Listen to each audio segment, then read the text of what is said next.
Lunch साथ लाएं, 8वीं के छात्र नहीं बनेगा मिड डे मील। प्रारंभिक शिक्षा विभाग ने जारी किए निर्देश। राज्य के सरकारी स्कूलों में सोमवार से 8वीं से 12वीं कक्षा के बच्चे रेगुलर कक्षाओं के लिए आएंगे, लेकिन 8वीं कक्षा के बच्चों के लिए स्कूलों में मिड डे मील नहीं मिलेगा। प्रारंभिक शिक्षा विभाग ने निर्देश जारी किए हैं कि बच्चों को लंच साथ ही लाना होगा। सरकारी स्कूलों में पहले से 8वीं कक्षा के बच्चों को दोपहर का खाना स्कूल में ही दिया जाता है, लेकिन अभी इस बारे में शिक्षा विभाग ने केंद्र की ओर से निर्देश जारी नहीं किए हैं। इसमें कहा गया है कि कोविड का खतरा अभी कम नहीं हुआ है, ऐसे में स्कूलों में खाना बनाने का रिस्क नहीं लिया जा सकता है। संक्रमण के डर से शिक्षा विभाग मिड डे मील को नवंबर तक शुरू नहीं करना चाहता। हालांकि अभी तक छात्रों को सूखा राशन घर तक ही पहुंचाया जा रहा है और आगे भी ये व्यवस्था जारी रहेगी।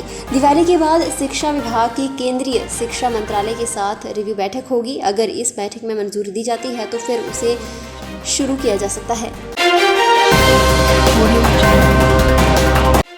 चीन से तनाव ने छीना था दशहरा का अंतर्राष्ट्रीय कारोबार। अब कोरोना महामारी ने उत्सव के कारोबार पर लगाया ग्रहण। ऐतिहासिक कुल्लू दशहरा उत्सव के अंतर्राष्ट्रीय सांस्कृतिक एवं व्यापारिक महत्व को कोविड संक्रमण ने चोट लगाई है। इस उत्सव के बहाने यहां पर पहुंचने वाले देश भर के कारोबारियों को 2 साल से उत्सव में आने की इजाजत नहीं मिल पा रही है। उत्सव के दौरान होने वाले कारोबार पर संकट पहली बार नहीं आया है।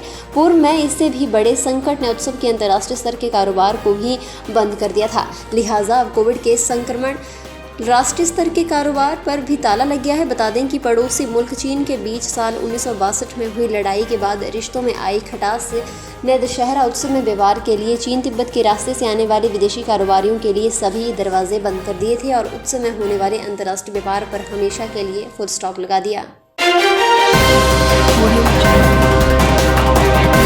मुख्यमंत्री जयराम ठाकुर शनिवार को हेलीकॉप्टर से किन्नौर जिला के प्रमुख पर्यटन स्थल सांगला के कुप्पा स्थित हेलीपैड पर उतरे। इस मौके पर प्रदेश वन विकास निगम के उपाध्यक्ष सूरत नेगी ने मुख्यमंत्री और उनके साथ आए भाजपा प्रदेश अध्यक्ष सुरेश कश्यप और मंडी लोकसभा संसदीय क्षेत्र के प्रत्याशी खुशहाल ठाकुर का किन्नौरी टोपी और खताक देकर स्वागत किया। इस मौके पर पूरा क्षेत्र वाद्य यंत्रों की धुनों से गूंज उठा। मुख्यमंत्री जयराम ठाकुर ने शनिवार को किन्नौर में मंडी लोकसभा सीट के भाजपा प्रत्याशी ब्रिगेडियर खुशहाल ठाकुर के समर्थन में चुनाव प्रचार किया। मंडी संसदीय क्षेत्र के भाजपा उम्मीदवार खुशहाल ठाकुर के समर्थन में मुख्यमंत्री जयराम ठाकुर किन्नौर के सांगला में जनसभा को संबोधित करते हुए उपचुनाव में भाजपा को जिताने की अपील की, ताकि डबल इंजन की सरकार को ताकत मिल सके।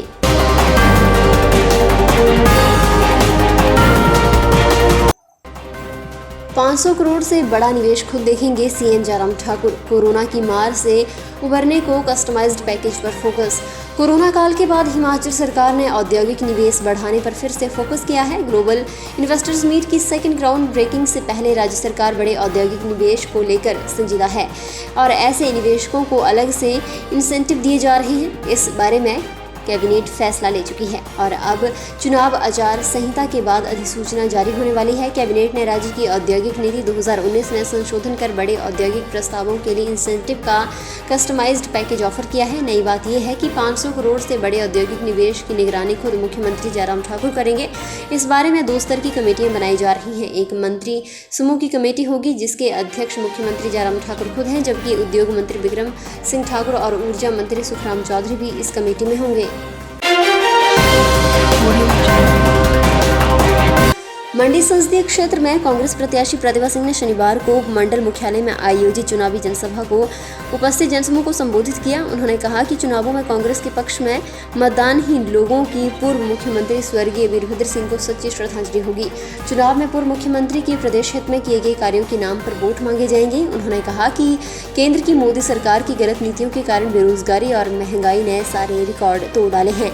उन्होंने कहा कि अगर जनता ने मौका दिया तो वे मोदी सरकार की हिटलरशाही के खिलाफ संसद में आवाज बुलंद करेंगी। उन्होंने भावुक मन से कहा कि पूर्व मुख्यमंत्री वीरभद्र सिंह के जाने के बाद वह राजनीति में नहीं आना चाहती थी, लेकिन केंद्र की बहरी सरकार और हिमाचल की आवाज को संसद तक पहुंचाने के लिए पार्टी के आदेश और मंडी संसदीय क्षेत्र की जनता की मांग पर चुनाव लड़ने के लिए हामी भरी।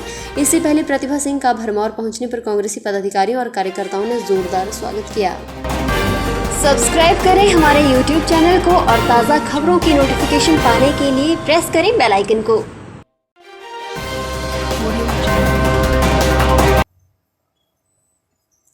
राष्ट्रीय राजमार्ग 205 एक महीने बाद भी नहीं हुआ बहाल, हर दिन परेशान हो रहे हजारों लोग। राष्ट्रीय राजमार्ग शिमला मंडी 205 के खड्डे में धंसे हिस्से को करीब एक महीना होने वाला है, लेकिन अभी तक लोगों को राहत नहीं मिली है। हजारों लोगों को वैकल्पिक मार्ग से करीब 20 किलोमीटर का अतिरिक्त सफर करना पड़ रहा है। एनएच का ये हिस्सा 13 सितंबर को धंस गया था। क्षतिग्रस्त सड़क की जगह बनाए जा रहे वैली ब्रिज का निर्माण होने में कुछ और वक्त लगेगा। पहले लोक निर्माण विभाग ने रविवार तक पुल निर्माण कार्य पूरा कर सोमवार से ट्रैफिक शुरू करने का दावा किया था, लेकिन अब बात अगले सप्ताह तक चली गई है। वैली पुल को दूसरे छोर तक पहुंचाने के बाद इसे बेरिंग पर स्थापित किया जाएगा। लोक निर्माण विभाग का ढली मैकेनिकल डिवीजन 180 फीट लंबे और 3.27 मीटर चौड़े डीबीटी तकनीक से बने पुल में लगे एक नट बोल्ट को अपने स्तर पर चेक करके ही लोक निर्माण विभाग B&R धामी डिवीजन के सुपुर्द करेगा। धामी डिवीजन सड़क के दोनों छोर को जोड़ने वाले रैंप का शेष कार्य करेगा। इसमें 1 से 1.5 दिन लगेगा। इसमें साफ है कि पुल से यातायात शुरू होने में 4 से 5 दिन का समय और लग सकता है। बीते रोज पुल के चल रहे कार्य में पेश आई कुछ खराबी के कारण काम बाधित हुआ। मैकेनिकल डिवीजन ने पुल का 90% काम कर लिया है। जस्टिस मोहम्मद रफीक हिमाचल प्रदेश हाईकोर्ट के नए मुख्य न्यायाधीश नियुक्त की गई हैं। इस संबंध में केंद्र सरकार की ओर से शनिवार को अधिसूचना जारी कर दी गई है।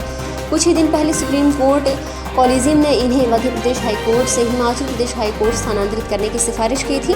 हिमाचल हाईकोर्ट के कार्यवाहक मुख्य न्यायाधीश रवि मलिमठ को मध्य प्रदेश हाईकोर्ट का मुख्य न्यायाधीश बनाने की भी अधिसूचना जारी कर दी है। न्यायाधीश मोहम्मद रफीक राजस्थान के मूल निवासी हैं। इनका जन्म 25 मई 1960 को हुआ। न्यायाधीश मोहम्मद रफीक ने जयपुर यूनिवर्सिटी से वकालत की डिग्री प्राप्त कर राजस्थान हाईकोर्ट में वकालत की शुरू की थी। 15 मई 2006 को इन्हें राजस्थान हाईकोर्ट में जज नियुक्त किया गया था। ये 2 बार अलग अलग समय पर राजस्थान हाईकोर्ट के कार्यवाहक मुख्य न्यायाधीश भी रहे हैं।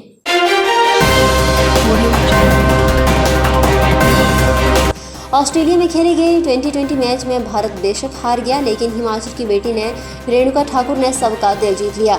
रेणुका ने डब्ल्यू मैच में ऑस्ट्रेलिया के खिलाफ गेंदबाजी करते हुए पहला ओवर मेडन फेंककर इतिहास बना दिया। रेणुका ने 4 ओवर गेंदबाजी की और 27 रन दिए। रेणुका को कोई विकेट नहीं मिला, लेकिन गेंदबाजी से दर्शकों के साथ कमेंट्री टीम को भी प्रभावित किया। जैसे ही रेणुका गेंदबाजी के लिए उतरी, कमेंट्री टीम ने उनका परिचय देते हुए धर्मशाला का नाम लिया। धर्मशाला का नाम सुनते ही दर्शकों ने तालियां बजाते हुए रेणुका का हौसला बढ़ाया। रेणुका की गेंदबाजी स्पीड से भी सब प्रभावित हुए।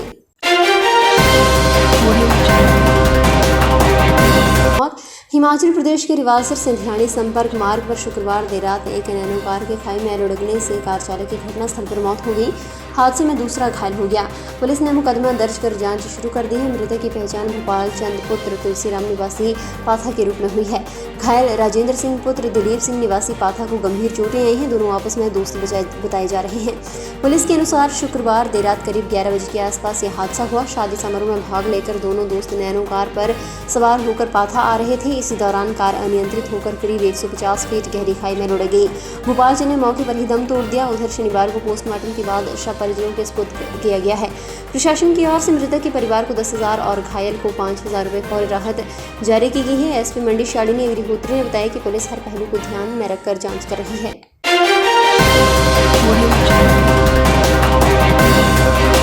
हिमाचल प्रदेश के सभी क्षेत्रों में रविवार को मौसम साफ रहेगा। सोमवार और मंगलवार को उच्च पर्वतीय क्षेत्रों किन्नौर, लाहौल स्पीति और कुल्लू, चंबा, मंडी के ऊंचाई वाले क्षेत्रों में बारिश और बर्फबारी के आसार हैं।